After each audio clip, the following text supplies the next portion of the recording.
Welcome back to the Get Louder podcast, and we have another special guest with us today, don't Yes, we do. We have Perry Yee, a former Navy SEAL, 6 years, BUD/S 262. That's right, SEAL Team 7, and he runs nonprofits, leadership programs, and guess what? He was also in a Transformers movie. Run that intro.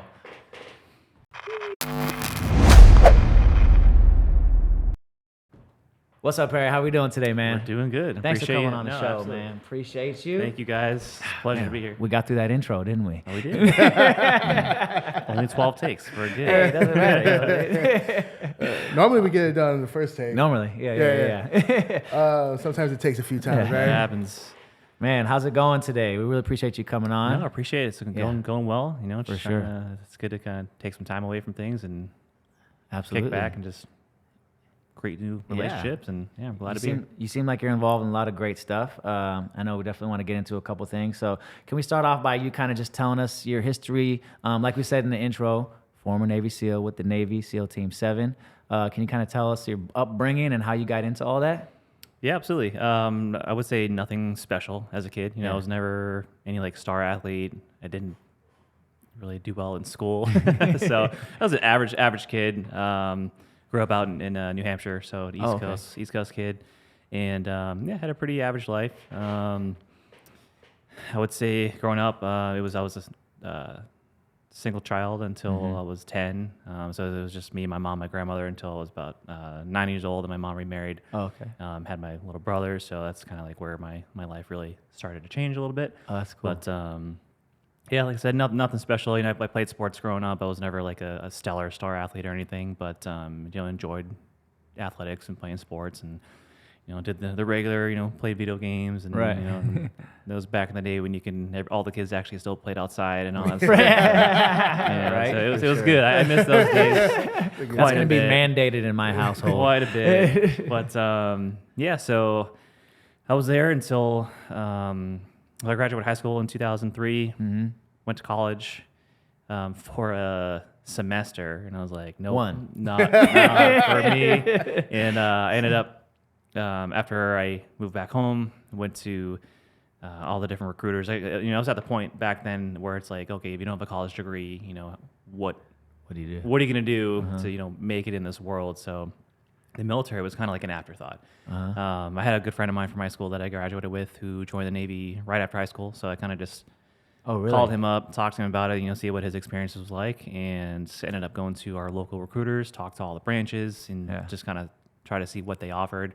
And actually didn't really know a whole lot about the Navy SEAL program. It's not like today, because there was no really big movies or video games. They weren't really showcased in the entertainment or media like they are today. So I didn't really know. I had heard the term, but I wasn't really caught up on what was actually detailed in the whole community there. But so anyways, the Navy recruiter knew a lot about BUD/S, which is the basic 6 months training that you start. You're on your journey to becoming a SEAL. Takes place here, right? It does. Yeah. It does. That's actually what brought me out here. So I ended up enlisting with the Navy. I was in it's called the delayed entry program, because the Navy rating I was going into didn't have a spot for me. So I had to wait 11 months from the day I signed up to the day I left for boot camp. So I didn't go into boot camp until January of 2005. Got you. And then I spent my first year in a couple months out in Great Lakes, Illinois, where the basic training is. My A school was out there. And then I was in a program called the Dive Motivator program, where all the special operations candidates just kind of train and prepare for whatever, whether there's BUD/S or SWIC or Dive or EOD, whatever program they're going to. Prepping you for that specific one. Yeah. So I was there for a little bit, and then early, I think February 2006 is when I came out here and to go to BUD/S. Nice. So what made you decide to Navy SEALs if you didn't know too much about them? It sounded like the hardest thing. And, at that point where it's, I didn't have a whole lot going for me. I kind of had a lot to prove to myself. And I grew up, I didn't have a whole lot of confidence in myself or self-esteem, anything like that. And so I think it was more for me. I kind of wanted to see if I could do it. And so I ended up, coming out here I actually started with class 259. And in the middle of Hell Week, I ended up getting injured. I got nerve damage in my neck and lost all feeling and movement in my left arm, which lasted about 3.5 months. Wow. So they had to roll me back a couple classes. So during that time, I was injured. I was hanging out in the NDOC office, which is the NDOC is the phase before first phase starts, and kind of it's 3 weeks of prepping you to get ready to start. What's really coming, and so it was kind of a cool experience because I got to know the instructors a little bit more on a personal level. But I was working for them, just doing office stuff, coffee runs, things like that. Nothing too crazy. I mean, and then so once I started to get my feeling back, I ended up classing up 2 classes later with 261. Again, in Hell Week, I ended up getting pneumonia, and I passed out face down in the chow hall in my food. And I woke up in the ER with like people cutting my boots off and like clothes were flying. I had no idea what was going on. I almost died. My O2 level went down to a 49. Wow. And I was actually very surprised that they kept me around. So they rolled me back again. So I started over for a third time pretty quickly for the next class, 262. And so actually I was going into that class pretty injured. I had stress fractures in my femurs. And it was a crappy start, but it was like my last shot. So started over at 262 and just ended up making it through with that class. What when you first got injured, what day in Hell Week did you get to? It was Tuesday. It was Tuesday? Tuesday. And so Hell Week starts on Sunday evening, and then it goes to Friday afternoon. Okay. So in between that time, it's just all out chaos. When it starts, it's what's called breakout. So it's Sunday evening. You're usually out in, you spend the day in one of the classrooms hanging out. You can sleep, you can watch movies, you can eat or whatever. And then a couple hours before it starts, they have these tents set up with all these cots. So you go out there and you kind of wait for it to start. And when it kicks off, it's all chaos. They have all the full automatic machine guns going. There's smoke going. There's the sirens. There's the hoses. And so it's just a mix of you're on the grinder doing like PT exercises with your boat crew, or you're running the surf, you're getting wet and sandy, and you're just running back and forth for a couple hours, and then you start moving on to different evolutions. But what was the thing that caused your injury in your neck? Running with the boats on your head. I think it was just the pressure. I mean, it's pretty common. It happens to a couple kids every class. And so when it did happen, when I was talking to medical, they were like, all right, well, good news is feeling is going to come back, but we don't know if it's going to be a week or a year. So it kind of just varies on the severity of it. So just had to wait it out. And God, I mean, you hear so many crazy things about the training, man. Yeah. Like, what can you give us any more detail? Like, it's what a kick kind in of the balls. detail can you give? Like, what sucked was the hard. So I had to do the worst part of buds 3 times. So the worst part the beginning is the start. The start of first phase to Hell Week is off. So there's 3 weeks of first phase, and then the 4th week of first phase is Hell Week. So it's pretty early on in training because there's 3 phases during buds. So a month into first phase is when Hell Week is, but that's physically demanding. You're doing the log PTs, you're doing all the running with the boats. It's the most demoralizing time where you're getting yelled at, wet and sandy all the time. Or you're getting yelled at all the time. But it's very physically demanding. Yeah. I will say that for as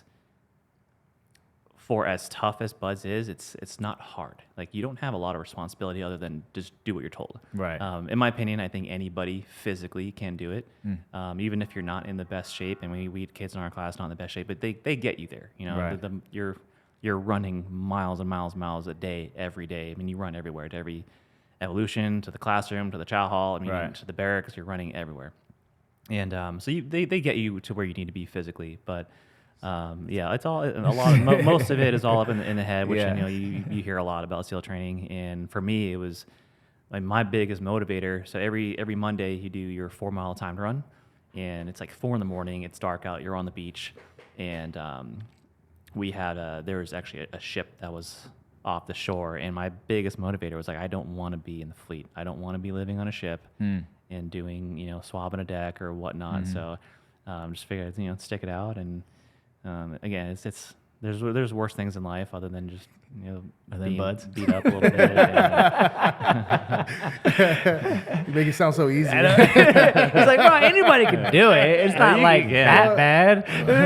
Like, I think when I read David Goggins' book, right? He talked about all they're doing is making in great shape quitters. Right.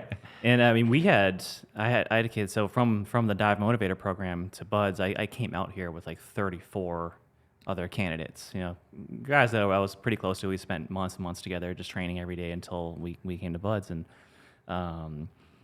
we had like Olympic athletes too. Now there's a lot of people where you're like, oh, they're for sure gonna make it, and you never know what's gonna get people. It's the cold, the being tired all the time. Again, the physical aspect, yeah, it sucks. Like your body's very drained and physically tired, but it's really like you gotta realize you're gonna be cold, wet, and sandy for the next 6 months. You know, do you want to put up with this? And is it usually like, so when someone, I guess, quote unquote, fails, is it usually because they just decide to give up, or is it because their body gives out? Like, what constitutes a failure besides quitting or injury? I guess. Yeah, I mean, usually when it comes to injuries, I don't see a lot of people that get dropped because of injuries unless it's recurring. Right. You know, if you're a good dude, and again, instructors can see that, you know, they're gonna roll you back and give you another shot. So I would say most candidates are gonna, that's called DOR, drop-in requests, where you go, you have to ring the bell. Quit. Yeah, and I'll tell you, you hate seeing people go, but it's such a satisfying sound. Because you're like, it's got not another one. It's another. It's not you. And knowing what's difficult is a lot of people.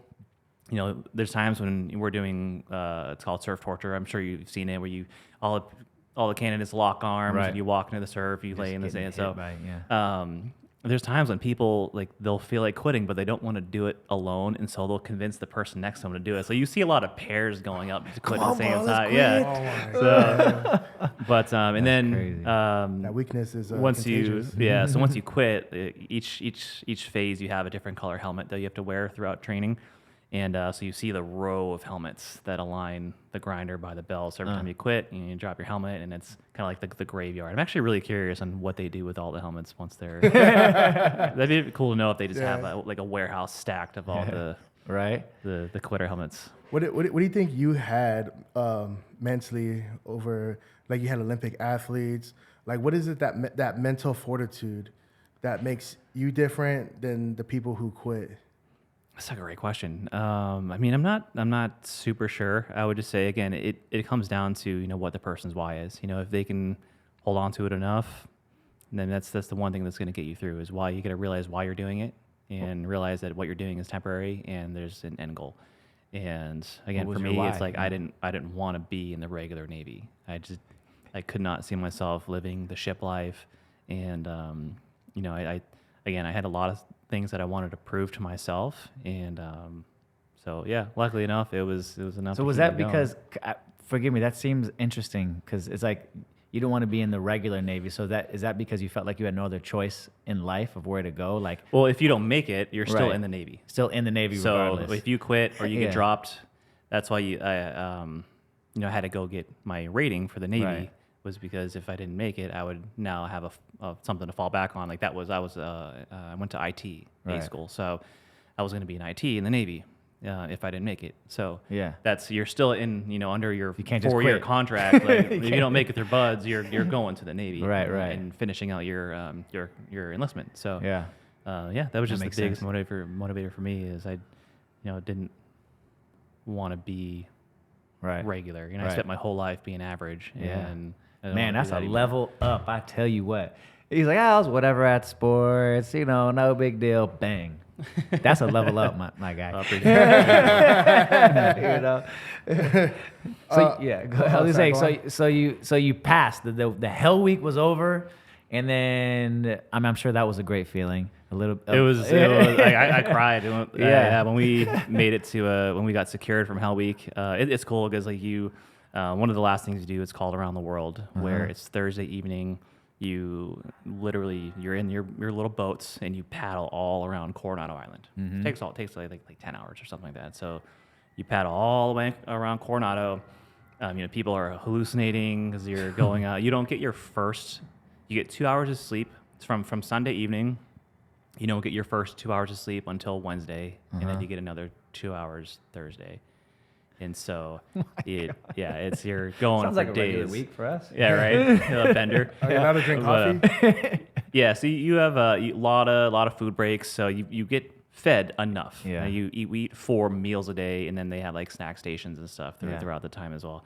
But so yeah, after around the world, sun's starting to come up Friday afternoon, and then we're running because we're down in like the IB area of the Strand, and so you're now like running with the boats back up to the base, and so once you get to the end, once you get back to the compound, all the instructors are there waiting for you. They got the big American flag going, and it's such a great feeling. Yeah. I think that feeling actually for me was better than graduating buds because it was such a big hurdle of mine. Yeah.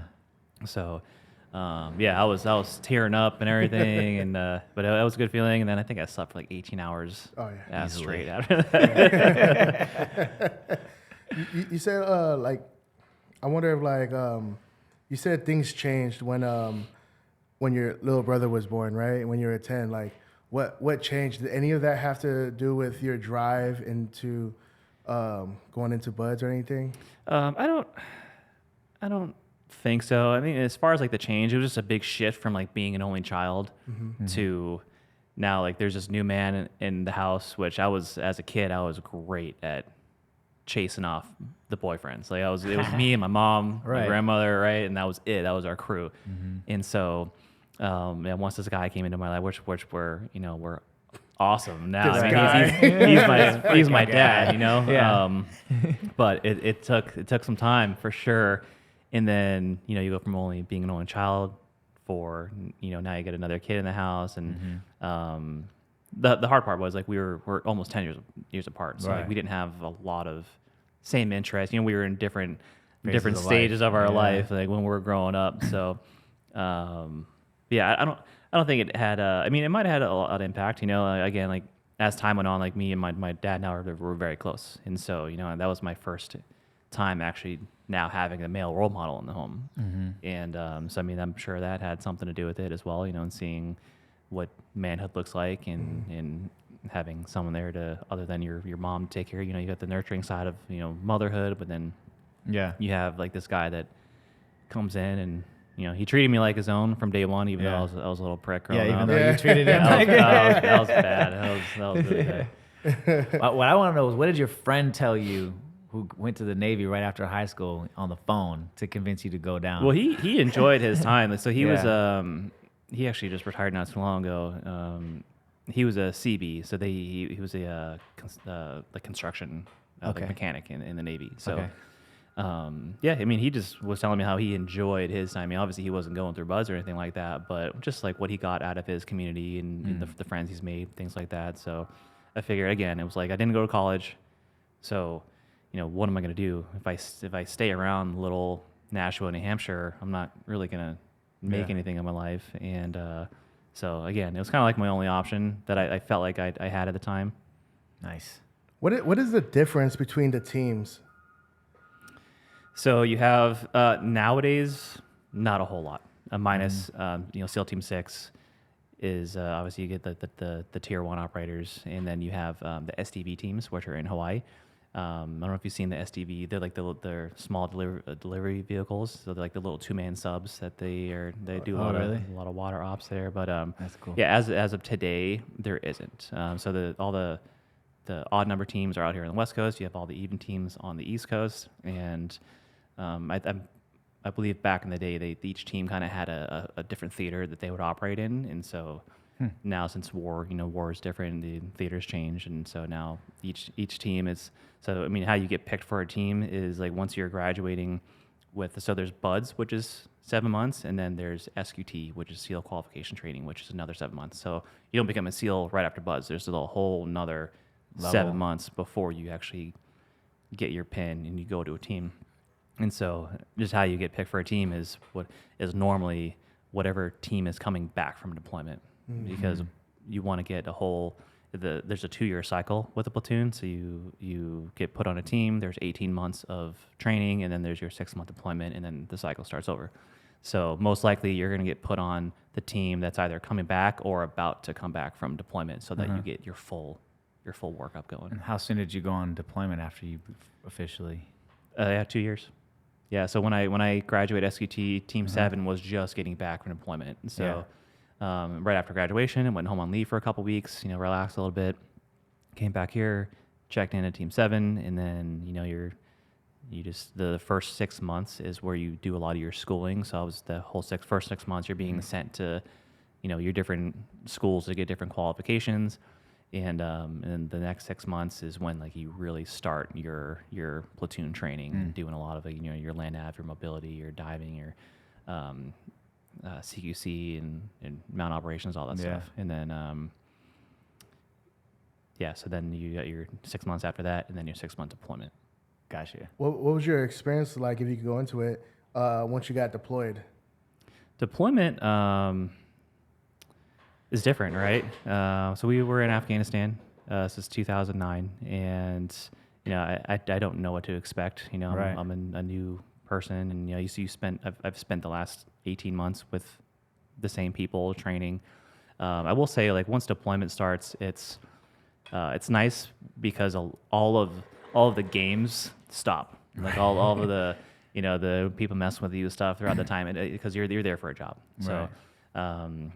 But it was different. It was obviously my first time overseas, and we were supposed to go to Iraq, and then I think the last month, our platoon and another platoon got pulled from that, and then we were actually had to do some extra trainings. Now we're switching from Iraq to Afghanistan, and so we had to do a lot of different add-on training just to prepare for that. And so it was surreal experience. You're over there in a third world country. Like it's crazy to see, and then how the people live out there and how like their society is, and it's a big eye opener for things you take for granted here being in America. But as far as deployment goes, you learn a lot just being around these other guys, and you get to I was fortunate enough it was a pretty heavy combat deployment, so I actually got to utilize my training. Yeah. There's unfortunately there's times when people, you go through training and you don't get that experience. And but being in the time of war that we are in now, I would say I was fortunate enough to have like that experience of like this is your first time overseas and you're actually doing a lot of work. You're getting to see a lot of combat, and it was just kind of. So you were carrying out missions? Yeah. Like secret crazy missions? Nothing super secret. I will say what was surprising is we did a lot of operations that were multi-day. You hear a lot of the theme of like you go in, cover darkness, and you're there, you're out before anyone knows you were there. So we were doing a lot of multi-day, 2 to 5 day operations. So we would take over some compound, we would make ourselves known, and then have the enemy come to us. And so we would kind of just set up a defensive position, or the times we were doing like an overwatch for another, like a Green Beret unit or something like that. So it was a lot different than what I anticipated, and then the stories you hear.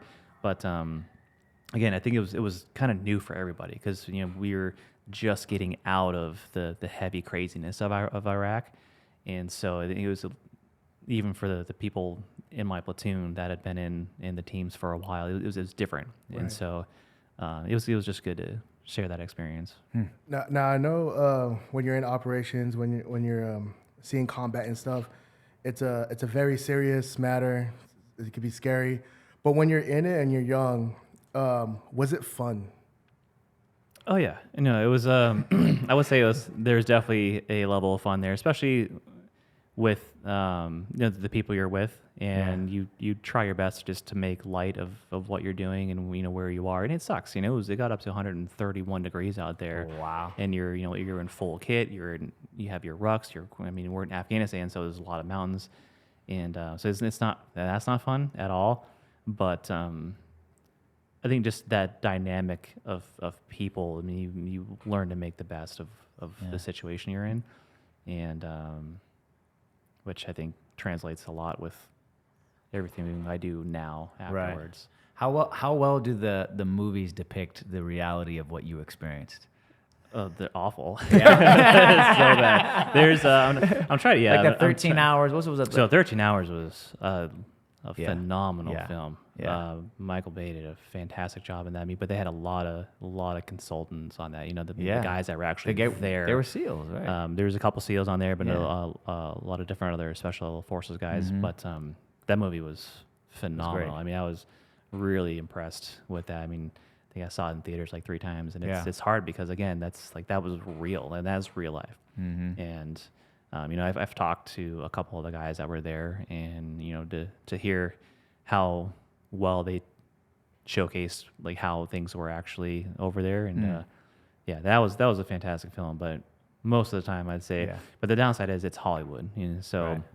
you know, Hollywood's gonna change the story a little bit. Right. You know, they have to add certain things, make even it when it more comes to like, Dramatize you know, it. movements and techniques. Like things look better on camera, Certain ways. You know, certain ways exactly. Yeah. So, and as a veteran, I guarantee you, every single veteran watches films like war movies, and they can pick out every single thing that is wrong.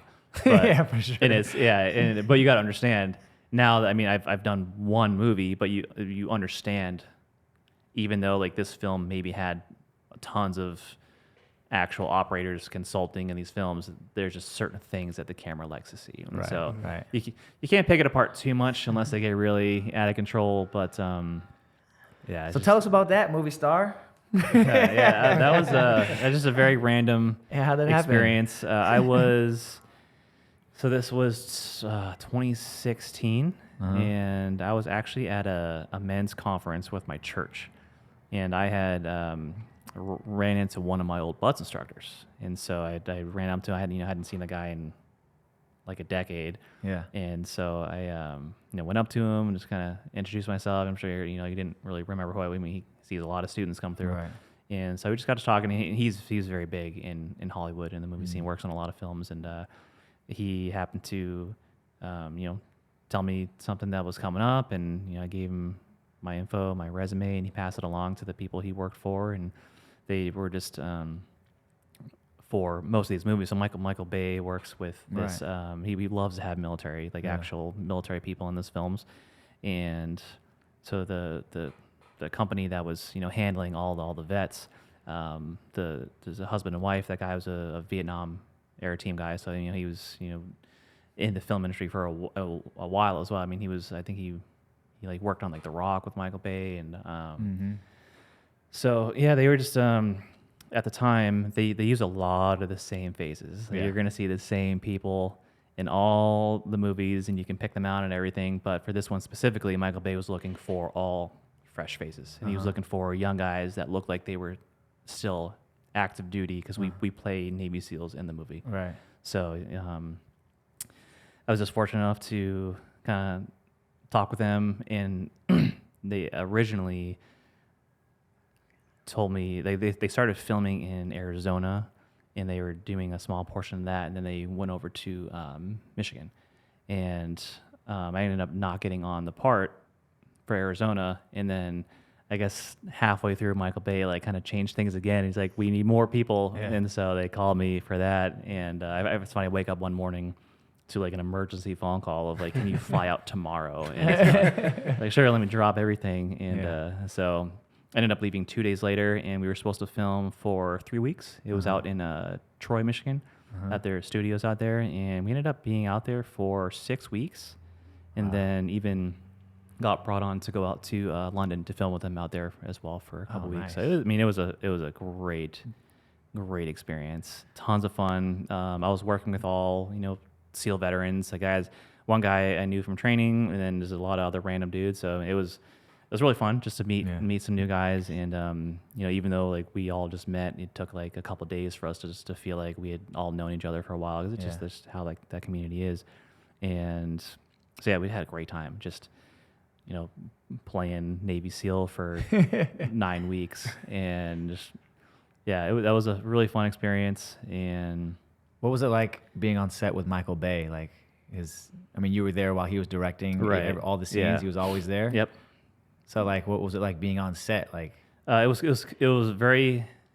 It's crazy to see like how the sets look and then how they look on screen, right? Because you're obviously like the whole studio wall is green screen, but they have like the props built up and stuff like that. And it was great to watch him in his craft. He's very focused on what he does, and you can tell that he, after all this time, he knows what he wants. And but I will say our first day filming was brutal. It was like a 15-hour day. and our uniform was an actual like 5 mil wetsuit, and this is summertime. Oh my God. In Michigan, and we're doing this sprint run. We do like a 70-yard sprint for this one shot, over and over and over and over again. Do it again. And we actually but he's always like, all right, one more, one more. And we actually had within our, I think we had 10 SEALs in the cast there. And it's weird because we're not background, we're not extra, we're technically called like special ability, so like a little more glorified than an extra. Yeah. But we had some extras with us that were like local PD guys or local actors in our group. And after that first day, never saw him again. It was brutal. It was so hot. Like we had the PAs that were like in between shots. They're like dumping ice down the back of our wetsuits, Wow. and it was bad. The guys' eyes were rolling in the back of their head. It was not safe. But we're like, man, if this is how it's gonna be every day, this is like worse than Buzz. Yeah, right. But it was one day, and that was the end. After that, everything else was great. But yeah, it was super fun. The best part about it was the food, right? Craft services is, I mean, you eat like a king every single day, 3 meals a day, and yeah. But then you get to hang out. You know, there's days where you're not filming, and just to hang with the guys. And actually, we were staying at this small hotel, and right next to it, like we were on the golf course, so I would just like go golf. Oh, really? On my days off or whatever, and it was cool. Yeah, it was a great experience, and I actually ended up getting a line in the film, which got me casted. Yeah. And so I mean, I still get residuals to this day. Nice. And then you get your SAG. That gets you the SAG So I was card, SAG right? eligible. So, So, yeah. I could sign up if I want to, but Right. Because you got the speaking but part. there's the fees that come with that, and if you're Right. not Always doing working. work, Yeah, then yeah, it's you for kind of sure. just throw money away Yeah. at that. So. That's awesome, man. So you get deployed, you do 6 years, and you get out in 2016, I got out in 2011. 2011. So what was that transition period from 2011 to when you started your nonprofit in 2016? Right. That was difficult, very difficult. So after I got out, I was living down in East Lake area. I was in a 3-bedroom condo by myself, and so it was definitely a hard transition to where, all my support system is back east. My mom was like, "Oh, so you're gonna move back home, right?" And I was like, "Oh, I don't think so." Yeah, it's hard. It's hard to leave San Diego. But I ended up going back to school for a little while. So I enrolled back in school, was using the GI Bill, and then I ended up getting a job with a company called Competitor Group, and they put on the Rock and Roll Marathon series. Oh, And so that was fun. I did that for a year, and got to travel the country a lot, which was really cool. Like every other week we were in a different city, and that was a fun experience, just setting up the expos and stuff, and setting up like the finish lines with the races. And so I got to travel a lot, which is really fun because I actually hadn't seen a whole lot of the country before, and so in a lot of new cities and stuff, and tons of good food, things like that. And it was great. Like everyone knows all the good spots and because their I think annual routine is they go to the same cities every year, and every phase of your life has great food. it does. It does. We're seeing a theme here. Yeah, Yeah, How was the food in Afghanistan? yeah, exactly. Some of it might have been fire though. Yeah, we so yeah, I was with them for about a year, and then after that, I would jump from job to job, and it was hard because I couldn't find anything that you can be passionate about, and I think a lot of times, obviously, I don't want to speak for every veteran out there, but you're leaving the military, you're leaving steadiness, steady paycheck, steady work, responsibility, camaraderie, depending on like how many, I'm sure a lot of people, make a lot of great relationships in their time in service. And so a lot of things you don't realize until after. And so I just struggled with, just not finding meaning. And so from a competitor group, I went to work at one of the local gun ranges where, I was a glorified janitor at that point, just cleaning up after people at the gun range and dealing with customers, and it's not fun. And then from there, I ended up transitioning to this place called Warfighter Academy, which was in Escondido, and it was actually a schoolhouse that did force-on-force training, which means we doing a lot of close quarters training with military, civilian, law enforcement. But the force on force aspect is you're using training tools where you're actually shooting projectiles at one another, and it's hands down the best kind of training you can do, because that's it's hard for you to learn how you're going to react in a gunfight when you're not in a gunfight, and you're not fearing something actually. Right. What kind of projectile? And so you can paintball, airsoft, simunition. Yeah. I mean, there's tons of different things. Yeah. But so I ended up transitioning over there, and I was training with them for years. And what was great about that is, so the guy that ran it, this guy Dave Maynard, he was a retired SEAL, 21 years. And then he did 10 plus years as a GRS contractor with the CIA, which is the guys like in Benghazi. So that's what they were. And so he's a contractor with them. And then he was literally still deploying in action in his mid 60s. The guy's like one of those freaking natures where he was a huge athlete growing up, and Do you know but about just him? The crazy. name sounds familiar. Yeah. But But we're learning under him, and he kind of developed his own style of training where he took things that worked from what we learned in the military, especially like in special operations, kind of took what didn't work and formulated things that were better. And so I started training under him, and I was like, why was I not taught this stuff in the teams? Yeah. I mean, it was crazy eye-opening about how different the teams do things, and how, these guys are, the best of what they do, but in my opinion, what they do isn't the best. If Right, that makes sense. interesting. So I kind of developed or adopted his training from day one, and I trained with him for years. And I'm talking, we're in active duty, and we go through our our close quarters phase. It's only for a few weeks at a time, and it's mainly you're shooting at paper targets. Right. The only time we would really do force on force was if it was like a final exercise, and then we would bring in the role players after, the 4 weeks of training or whatnot. So we're doing force on force training for 3 to 4 hours a day, 4 days a week for years. It was the best training I've ever received. And to this day, it's still it's what I teach with my clients now, which I'm sure we'll get into. But it's a phenomenal guy. Just a great dude, and so he kind of became my mentor, and which is something I never really had before. So at this stage, what was the purpose of you doing this type of training? So for me, it was one to kind of get back in the game. I steered away from doing the tactical stuff for so long afterwards, and but it sucks you back in. It's what you're used to, it's what you're good at, and so it kind of sucked me back in. And I was referred to the company through a friend of a friend, and so they were looking for instructors and stuff like that. Nice.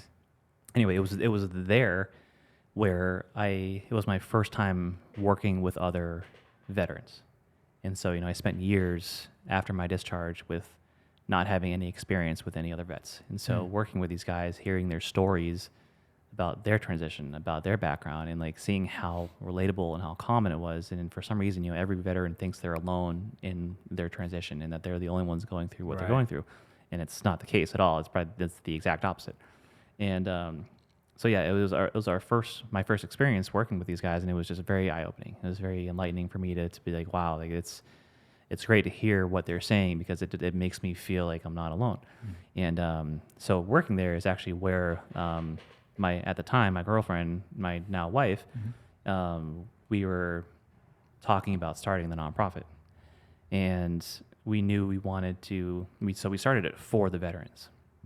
We wanted to be able to have a place where vets can come and find that mission again, find that purpose, utilize the things that they've learned from the military to show the communities that their services are still needed. And that's, you talk about all the veteran suicides that happen every year, and even though there's so much that goes into that, on the very surface, in my opinion, I think it comes down to you take away the guy's mission, and you take away their purpose and what drives useful, them. and now they feel like there's no use. They feel useless. Right.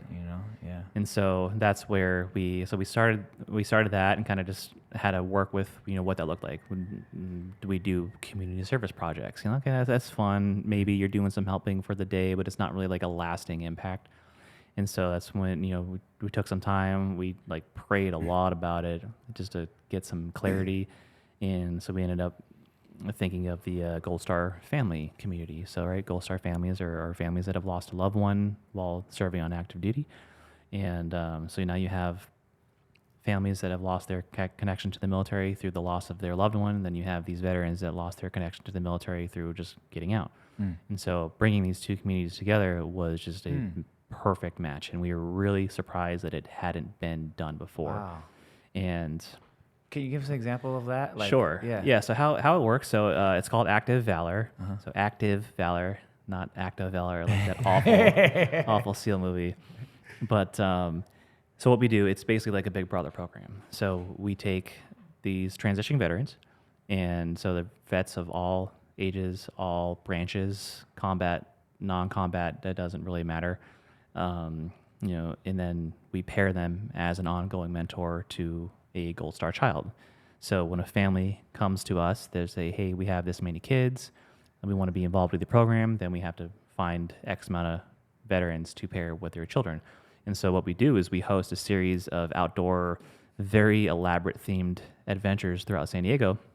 The program's called Valor Adventures. And so it gives the purpose of it, or the design of it, is to give the veterans, an opportunity to now, utilize their military experience, pass it down to these children that don't have that in their home anymore.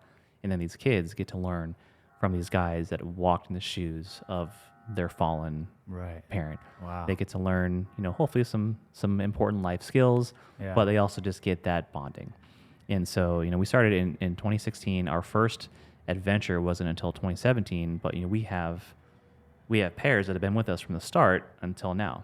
And so being able to see the relationships that have grown over the past 4, 5, 6 years has been phenomenal. Wow. And we've been able to see kids graduate high school, go off to college.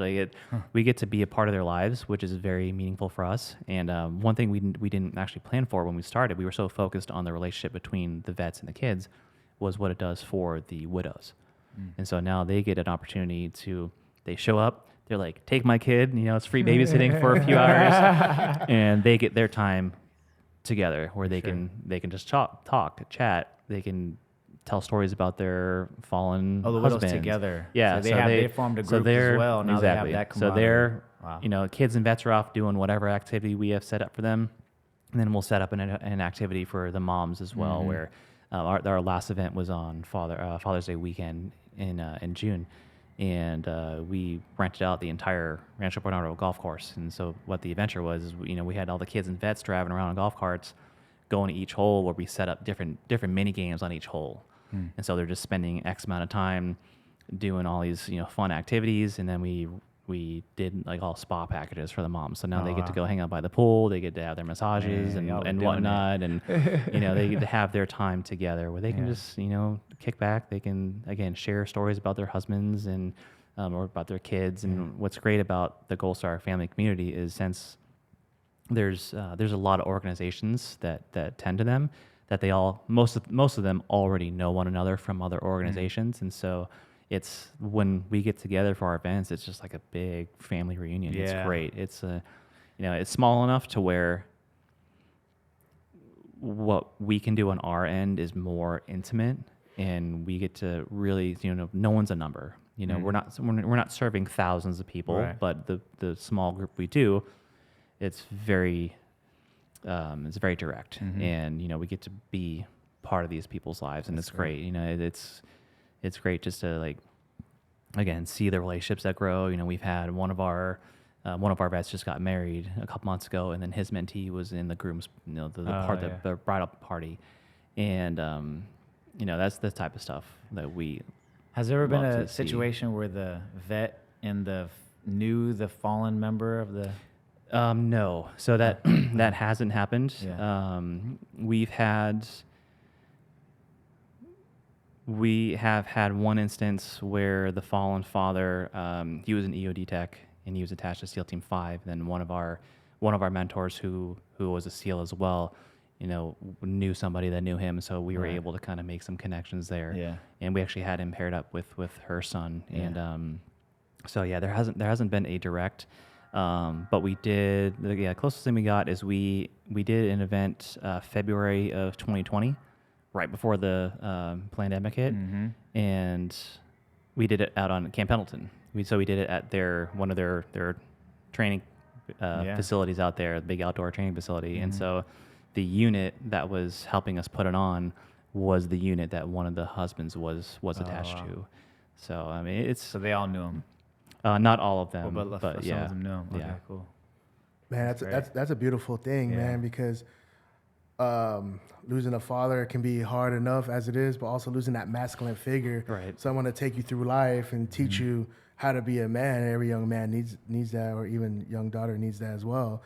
And you're able to pair them up with somebody who's able to be like, in being a SEAL or in the military, you're almost like the pinnacle of masculinity, and to be able to have that person mentor you. Yeah, and again, they're not there to fill the shoes of dad. They're not there to replace. It's just they're there to be. We all had that mentor, adult figure that we looked up to, whether it was a coach, teacher, whatever. I mean, so they're kind of just, again, being that mentor, that friend, and just and hopefully being there for them during times of need. And we never require any of our mentors to be active with them outside of our events, but a lot of guys, we encourage it. So a lot of our mentors will kind of take up that role and just be like, hey, like they'll take their Gold Star family to like a Padres game or to a concert, or they'll go out camping, and then they also can integrate their family, and so then their kids are playing with their mentee and stuff like that. And so it's definitely it tugs on the heartstrings for sure, and it's always an emotional time when we're together, but it's never like a bad emotional time. It's always like you get to see them kind of forget what's happening out in the world, and they're just present in the moment. We don't do anything that is focused towards the grief. Right. There's a lot of organizations that do that. So that they know when they're coming to Active Valor, they're going to be with their friends. They're with other Gold Star kids. They're going to be with their mentor. They're just going to have an awesome time doing something crazy, and just have some good food as always. Yeah. And just be together in the moment. And there's like nothing else that exists at that time, which is great. Yeah. Do you see yourself growing this bigger than it is now? I don't know if it's tough to think about scaling it. So it's myself and my wife that run it, and so like when we're getting ready for an adventure, the whole month before, it's chaos. Like we can't walk in our house because like we handcraft all the activities, the puzzles, like all the things that we need for the event. So the house is just covered. And then that's on top of her real full-time job, and then my other business as well. So it's challenging just being the two of us. We have our board, which is they're there for some support as well. But as like the physical aspect of putting these things on, it comes down to just a lot of work for the two of us. Do you get volunteers? We get volunteers for the event, but never for like planning. Yeah. And you have an event for the planning. Yeah, everybody comes to the park and let's build all this stuff.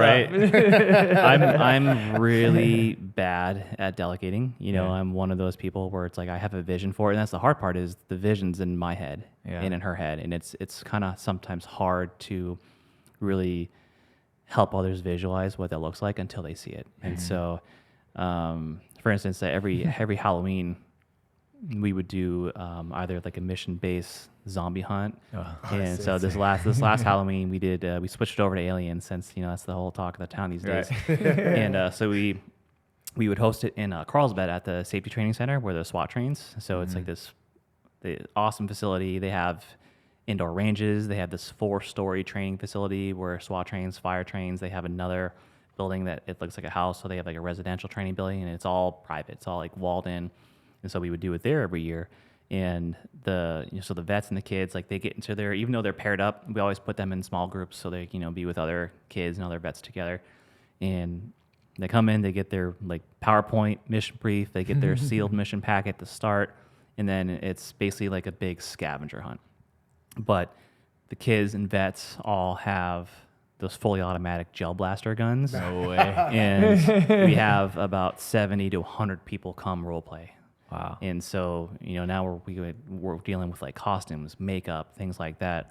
And then this year, or this past Halloween was the first year we actually gave some guns to the role players, and so now they're shooting back. Yeah, now they're shooting back.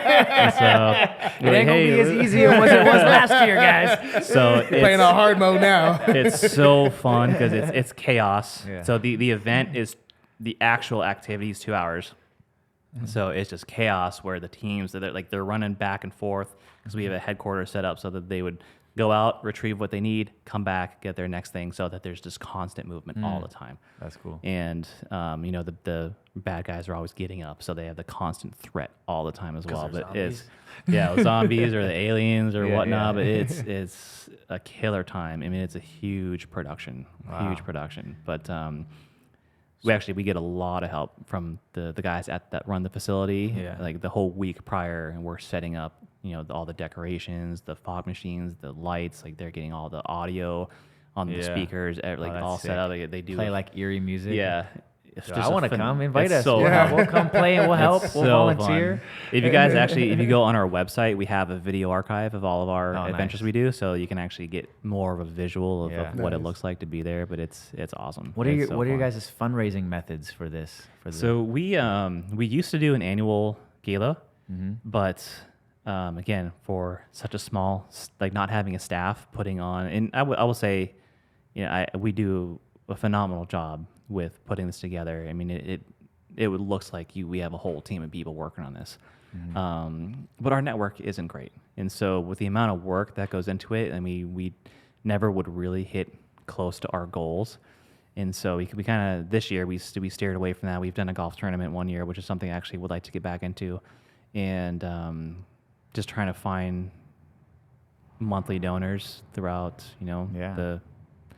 the county or even the country, and we have donors that are from all around that maybe just heard of us, via social media or something like that. So it's not the best. We don't, we're not raking in a lot of money, enough to be, running this thing for 7 years without being able to collect a paycheck. Working for free for 7 years is tough. Nonprofit is tough because it's based on actually making money, right? In order to continue, and I hate asking people for money. But that's what you need in order to carry out your service. I'm not the type where I hate asking people for anything, even though people are like, oh, you're not asking for yourself, you're asking for the kids, the vets. I get it. I agree with you, but it's just it's difficult. I can't remember what the actual process is, but I know it's legally, at least when I took my 501c3 class in college, it was about having a business that's specifically dedicated to funneling money into the 501c3. And like whatever that business is, it needs to be like related somehow, right. And you can sell products and you can sell related things, and then that money is designed to funnel and feed. But we have things like a 501. store where we sell clothing, right, hats, whatever, things like mugs, things like that. But yeah, I mean that'd be something that we can look more into. And we've talked about trying to even just bring on like a some type of a developer that can do the legwork. Mm-hmm. That's their job. That's what they know, and then just give them a percentage or a commission of what they bring in. So that's might be a route that we might do here in the future. But as of right now, it's not super heavy. We do have a couple annual donors that help us out a lot. And again, we since we do so many things in house, we make $1 go a very long way. A very long way. And so like we're able to. Whether we hit our budget goals or not, in donations, we're still able to make it work. Man, I feel like just hearing the story, I want to donate. Yeah, I want to donate. You know what I'm saying? Like just doing things like this, getting the word out there, just telling a story. And again, like exposure is great. Hearing it like this, man, it's like we love sharing our story with people, and we love what we do. It's a great cause, and we did a good job where it's like. We kind of hit 3 different fronts. You can support vets, you can support children, you can support widows, and it's I think we kind of appeal to a lot of different audiences. True. And being in San Diego, I mean, it's obviously a huge military veteran town. Yeah. That being said, it's actually kind of hard finding mentors these days.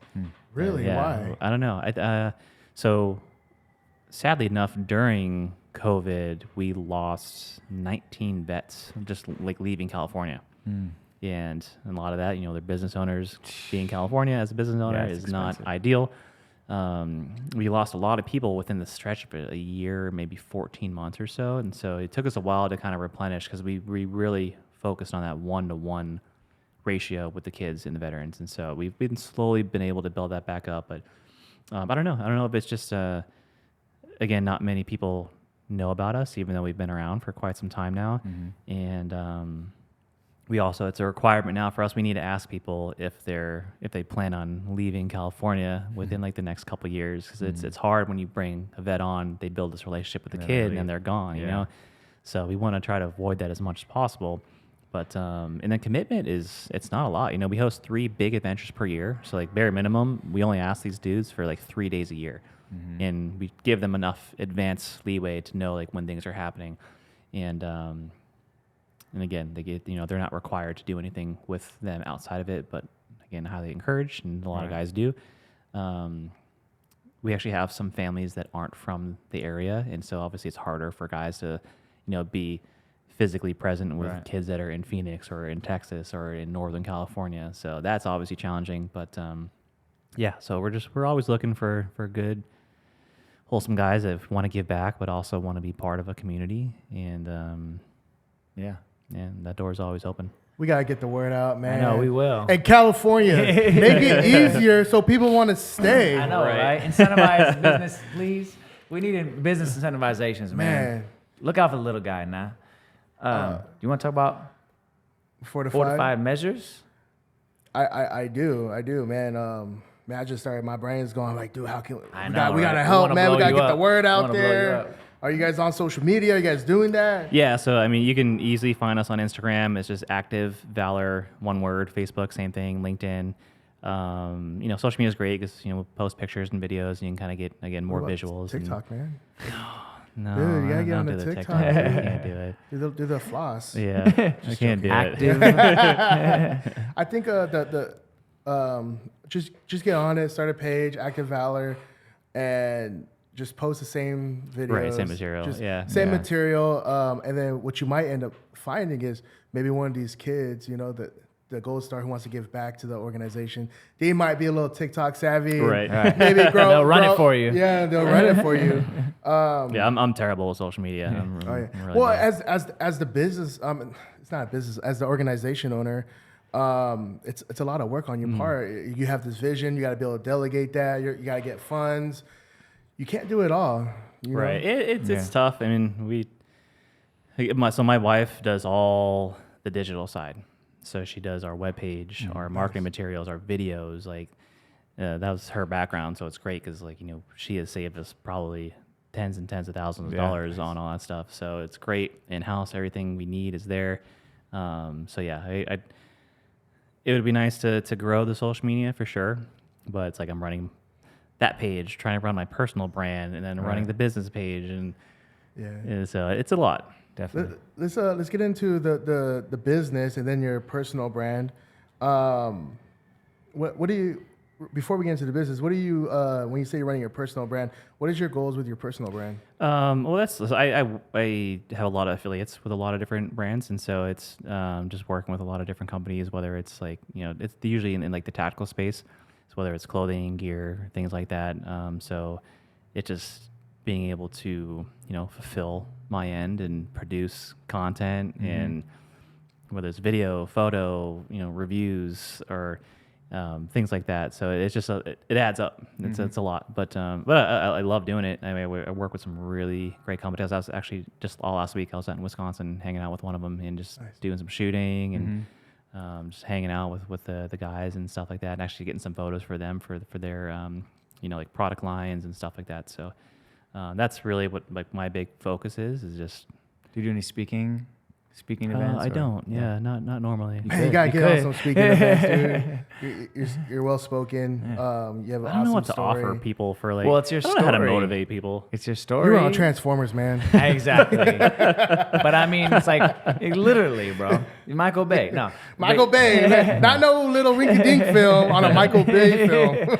But I mean, even with your story of like where you came from, and then your experience, and then to what you're doing now, you know, like those 3 phases, and like how you're helping people and how you're giving back, Right. and the benefits that you're seeing from that, not only for who you're helping, but for yourself, you know, like it's about finding yourself, right? Yeah. And then like, well, I'm open to it, and for sure. pushing yourself, like it motivated me listening to the story, Well, thank you. you know? Got me going. Yeah. Let's go into 4 to 5 measures. Want to go into that a little bit? Yeah, let's do it. What is it? All right, so 4 to 5 measures. I actually just started it a couple years ago. So what I do is it's a tactical training program, I guess you can call it, because I do all in-home training. So I actually travel to people's homes and give them, I put on courses all related to firearms, but mainly focusing on how to act if there's, you know, an event of a home intruder.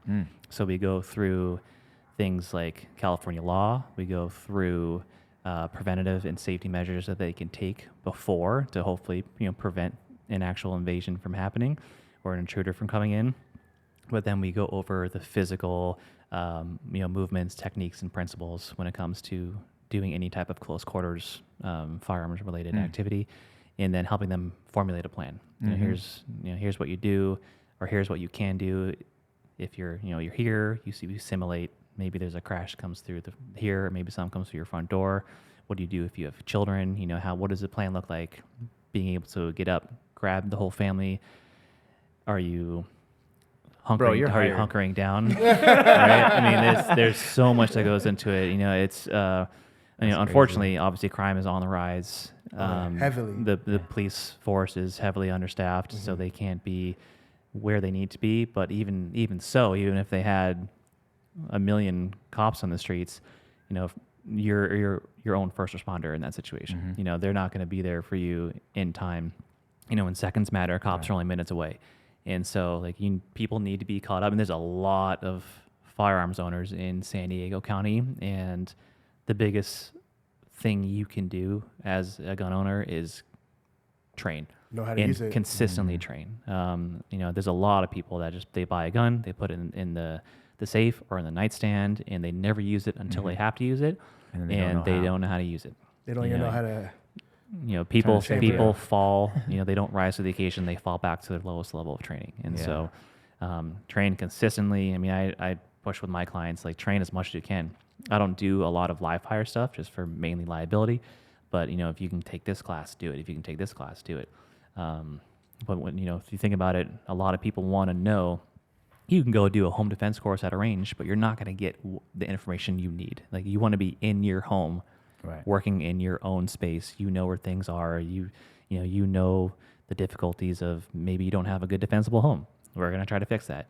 Or, you know, just give them whatever information that they need in order to feel competent, confident, and, you know, able to get out of the situation alive. Funny enough, just last week, at the end of last week, my stepmom was taking a shower, and one of the homeless people from the streets came into the house. Some crazy person was like, "This is my house. Yeah. This is my house." And, you know, she's an older lady, you know, and luckily nothing terrible happened. That's good. But still, that's sort of concerning. Scary. That someone was able to come into the house. Right. And while she was taking a shower, she came out to this person screaming at her. Yeah. And that's not a situation I wish on anybody. So it does happen. It does happen. And actually, there's a couple different groups that were in the area over the past couple of years that were doing a lot of home invasions, mainly when the people were out of the home. Like they would, like, groups of 4 people where they would have a driver. They would have 3 people that would break into the home. You know, they knew what they were looking for. They knew what was expensive, what was junk. Right. They would come through second-story floors because they knew some alarms don't go off with second stories. They would have Wi-Fi jammers for alarms. Like, they were very sophisticated. They would drive nice cars, so they didn't stand out in neighborhoods because they were hitting, like, La Jolla, they were hitting Rancho Bernardo, Poway, Del Mar, like Encinitas, a lot of the nice areas in San Diego. And actually, I was just on the phone with somebody a couple weeks ago too, where they were home. And, you know, not that late. It was like 9 p.m. or something. And there was somebody trying to break into their house. Damn. And so, you know, That's crazy. yeah, it's unfortunately, it's where we are in life these days. And it's not going to get better, you know, so you got to be prepared. You go into the house. I think this is really cool. You have a client, you actually go into the house, you analyze? Like, what's your process? Like, how do you train somebody? So the program is structured how, like, so I have a 2-day program, a 4-day, a 10-day.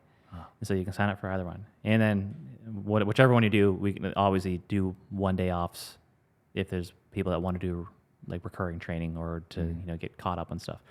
But how it works is the training sessions are 2 days. The first day, no matter what package they get, is going to be 3 hours, just because we spend that first hour going over the legal aspects, going over the home, doing the walkthroughs, and so I can get a layout and formulate a plan for them.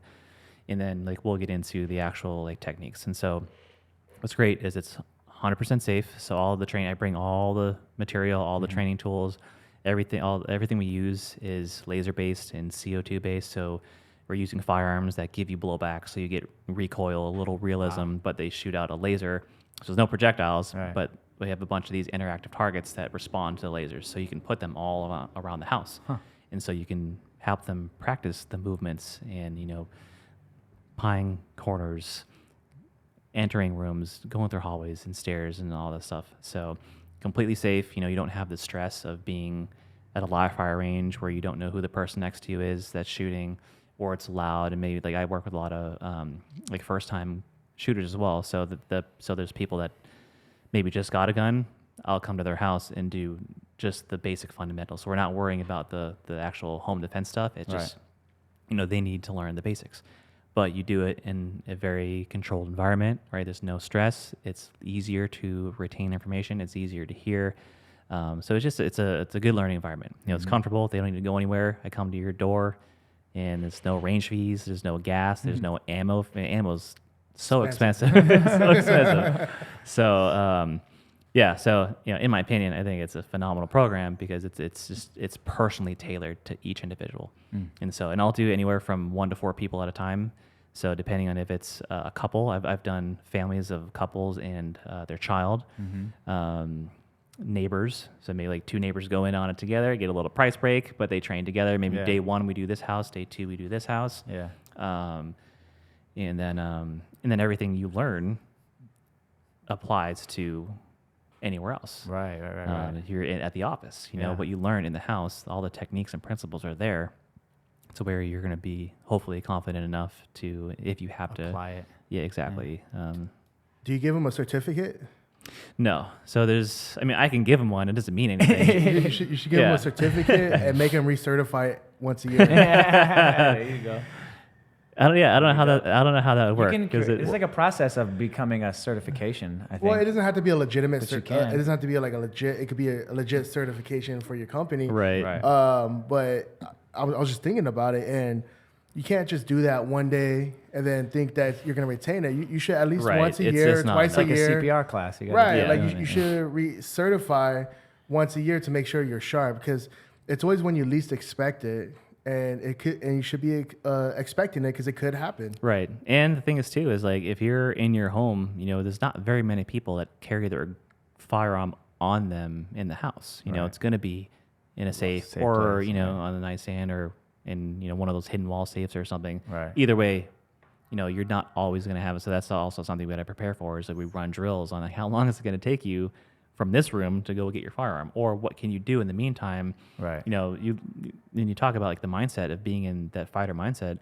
We got weapons all around us. If someone comes through this door right now, like what weapon do you have available? You got this mic, you got this soundboard. Like there's a lot of things that you can do that can help at least either divert or give you a second that will matter, that'll help you, retreat somewhere to get to where your firearm is. What's funny is I used to carry around a gallon or half gallon, like a water bottle like you have. And it's a solid weapon. I always train myself whenever I walk with it, the little flick in the wrist. You know what I mean? Like flick in the wrist. So I know if I can flick that thing at you, it gives me time to think, like, do I want to charge after them or do I want to run away? Yeah. But at least I have that little cannon with me. Right. And you have to, like, when you're training, this is why I don't like doing the whole, like, shoot house, shooting at paper targets when there's no actual threat, is you lose the human element. Like, what happens, any person out there, you throw something at their face, what are they going to do? They're going to cover up. They're going to try, you're going to do something to defer them or at least break their cycle and have to respond to what you're doing. Yeah. And so, something as simple as having your water bottle as a weapon or a deterrence is huge. Do you mind? I don't know if hopefully you don't mind sharing one or two tactics, but how do you help people, I guess, identify whether there's an actual threat or not going on? Like, just recently, like, well, if they're in your house, they're a threat. no, but what I'm saying is, like, for example, like, my parents will just sometimes show up out of nowhere. All right. And like or my cousin or like Roger will be like coming in, like, and I'll Inside the house? forget. Like, no, like sometimes I'll invite them over. Or like I'll say like earlier in the week, come Wednesday Right. night. No communication. And then all of a sudden Wednesday night at 9 p.m. busting through the door. Right? You know what I'm saying? And First of all, always have your doors locked. yeah, exactly. Always. Everybody's freaking out. The dog is barking like crazy. Like, and imagine him being upstairs. I'm just saying, Right. like, identifying the situation, that making sure that you're not just grabbing your gun and shooting at people. Right. Well, is what I'm saying. I mean, one of the biggest rules for any shooter or gun owner is target identification, right? Mm-hmm. Even if you have your gun in hand, you shouldn't be just shooting around a corner with Right. something you don't know is a threat. So, Yeah. I mean, target ID is big. Obviously, if someone is coming into your home unannounced, that should alert you, first of all. But it's your responsibility to make sure that they're not a threat. Like, you need to get that identification, and whether it's, it's the situation of, like, maybe, again, you have like kids that come home from college unannounced, or you have your parents that show up unannounced. One, have your doors locked, always. But if they have a key, that's a different story. Right. But again, that's the responsibility of the individual to identify and know whether that's a threat or not. It takes you a millisecond to realize, oh, that's my mom, Right. Or so you can change your posture, right? If you're upstairs and something, you hear voices downstairs or something, or the dog's going off. Obviously, your posture is going to change, and you want to trigger whatever your response is going to be, the proper response. But you also don't go guns blazing, Right. What do you think about having your firearm locked and loaded and in arm's reach at all times? So it's all situation dependent, right? It's what your living situation's like. Do you have kids? Do you have a spouse that's afraid of guns or something like that? So my personal opinion, your firearm needs to be accessible. It needs to be chambered. So you think about some people, like, I don't like having a loaded gun, right? They might have a loaded magazine in the firearm, but not one in the chamber. Well, how long does it take you? Are you going to remember to take that out and rack it back under stress? And most people will forget to even chamber it. Yeah, exactly. So under stress is a whole different story. So unless, That actually granted, saved if our you life one practice it, then I would say, okay, like if you put in reps every day and you build that muscle memory of, like, grab it, rack it, grab it, rack it, then you're better off than just leaving it in there unchambered. But there's safety precautions. Do you have people that come to the house? Do you have children that come to the house? Because you're responsible. So yeah, personal opinion, it's all situation dependent. But I would say, even minimally, when it's in the safe, I have my main firearm loaded, because if when I leave the home, I make sure firearms go in the safe, or you don't want to have anything out. Somebody breaks in your house, they find your firearm, they take it, they use it in the crime, you're going to be liable. So I have it, I leave the house, it goes in the safe. When I'm at home, it's accessible. I don't carry it on me, but there also might be multiple guns in the house accessible. So Do you have a recommended safe? Like, that's like the best for like quick access, but it's also so no one else can get in there? So yeah, safes there's a wide variety of safes. There's things that are quick, like any type of biometric that just reads your fingerprint. Downside of that is it's still technology. Technology can fail. Yeah. So if you're going to have a safe like that, make sure you're consistently changing the batteries. Also, consistently, there's if you're using it every day, like, you want to build the muscle memory of how that opens, because if it's a fingerprint type biometric, there's cases where if your finger isn't perfectly aligned where it's supposed to be, it's not going to work. Yeah. There's this company called MagSafes. Actually, they just sent me one out to test out, where they do a vein recognition. So yeah, so there's a keypad, so you can do like a button keypad, like a 4-digit combination. It does have key entry, but also there's a port where you just put your finger in, and it reads your veins. Huh. So whether your fingers are dirty or sweaty or whatever, Right. it's supposed to Was it working? still work. Did you test it out? Yeah, Did it I work? tested it out a bunch of times. Yeah, I haven't had any issues with it. So everyone has like a unique vein they're signature? yeah. So and they can't be Wow. fabricated. Wow. So you can't peel off like It's someone's like fingerprint. inside. And, use It's their. like literally inside your. But I will say you have to still have your finger in a certain position. But once you get that down, it took me a couple tries to get that down. But then you're like, okay, this is how you do it. And so, so there's things like that. But I would say safes are also make sure that they're bolted down. Like having a like safe moving that around. you can't just Yeah. pick up, and that does you no good. So having a safe that's either in how most of them work is all the mounts are in the safe, right? So you open it, you drill it into the wall or whatnot, or if they're a small safe, they usually come with a cable, so you can make sure it's wrapped on something that also can't be easily broken. But yeah, again, the responsibility is on the user, and it all depends on the situation. What are you most comfortable with, but what do you train with? There's no perfect thing out there, but the perfect situation for you is, or I'm sorry, the best case scenario is what you train the most with.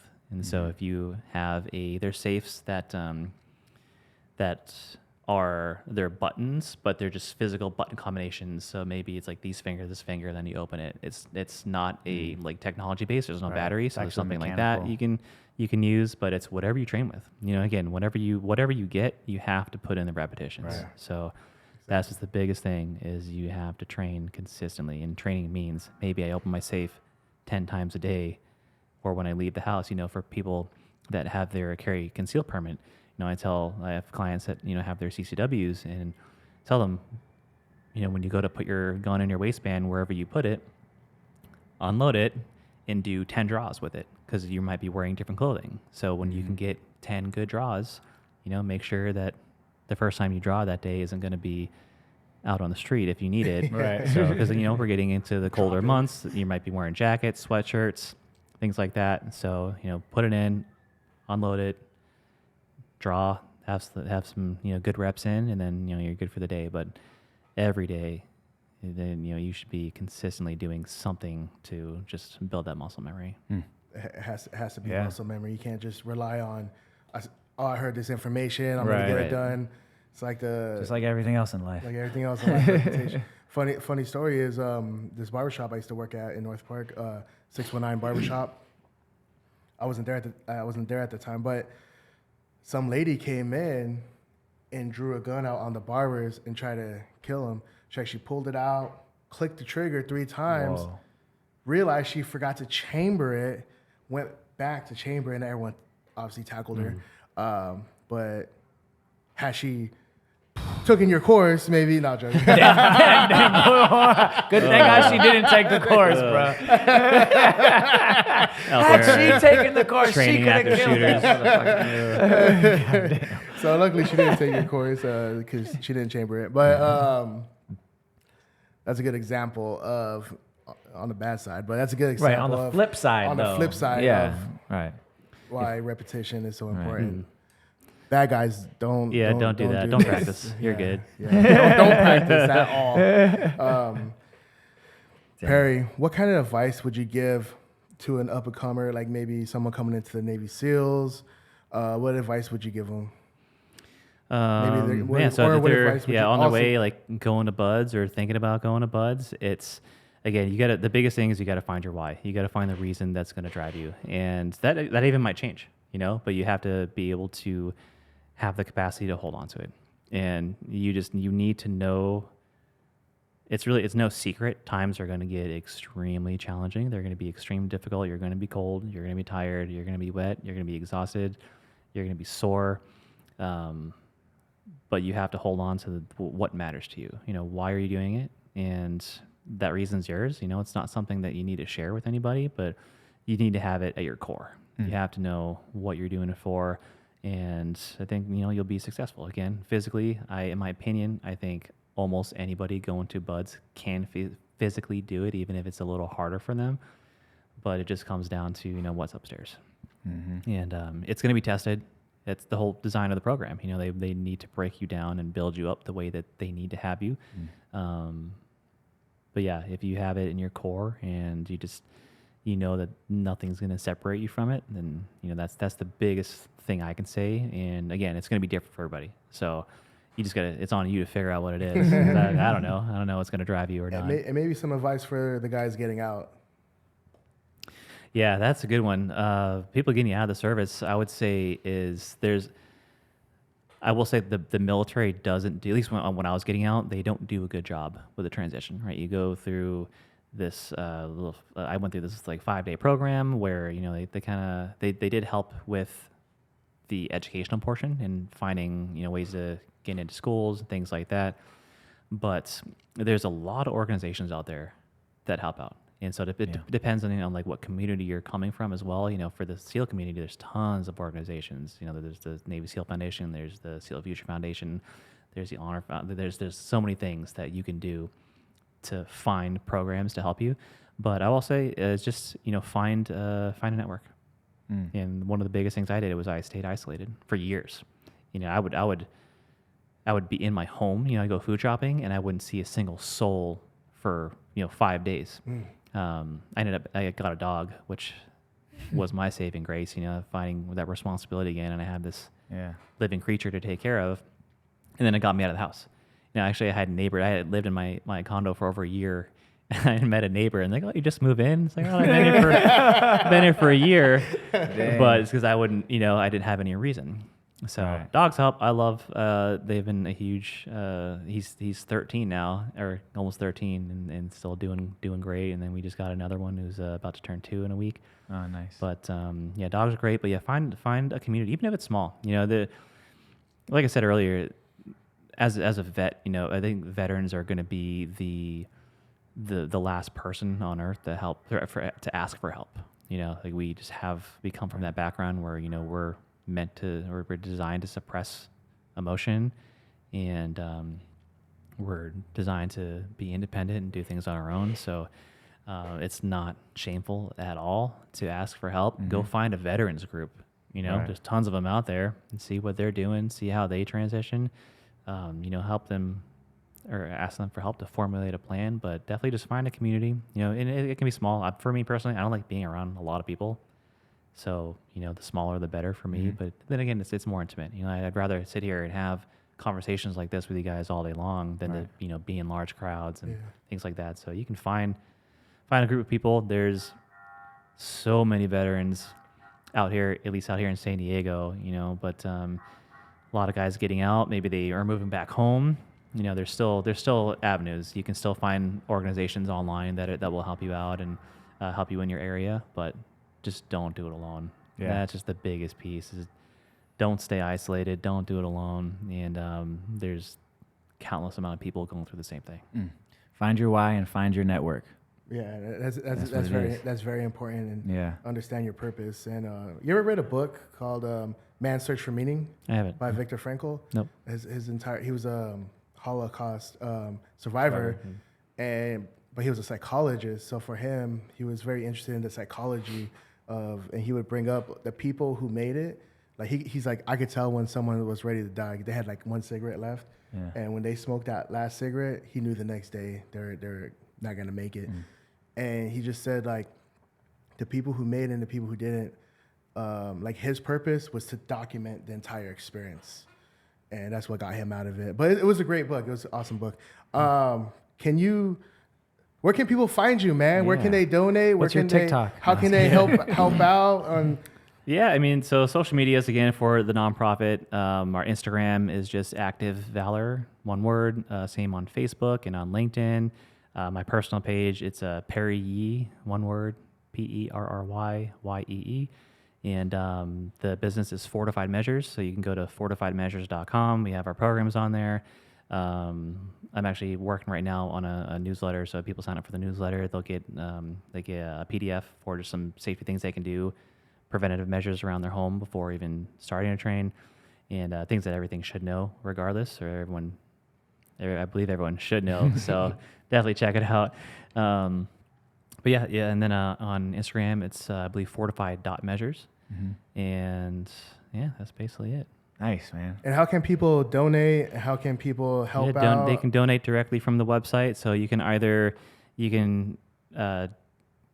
donate to the program as a whole. We partnered, which is kind of cool. We partnered with some of our Gold Star teens that they go to high school together at Cathedral Catholic High School in Del Mar. And so they actually started a club called the Active Valor Club where they put together care packages and they're shipping them over to troops overseas. Oh, wow. And so you can donate to the care package program, and that money will take the money and goes directly into their school funding. So there's a couple different things they can do there. But yeah, you can just That's donate via the website. And I didn't go to Cathedral, but I went to Cathedral's predecessor, which was Uni, before it became Cathedral. Okay. So that's technically it's schools. my alumni. Amazing. The campus is God, amazing. It's ridiculous. We actually had some of our we hosted 2 of our events on their football field a couple years ago, and but yeah, their campus it's like even you're in a nicer college now. Campus. They're It's building crazy. it out like crazy. Yeah, I heard they redid their whole athletic department. Yeah. Perry. So I'm plugged in over there too, so Cool. we could connect and everything. But yeah, it's gonna be great. Thank you so much, man. No, it was great having you appreciate on. you guys. Yes, sir. Thank you guys so much for having me. Yeah, And just let me share my story. for Yeah, sure. Man. Well, we'd love to have you on again. Yeah, definitely. This was another episode of the Get Louder podcast, and we out.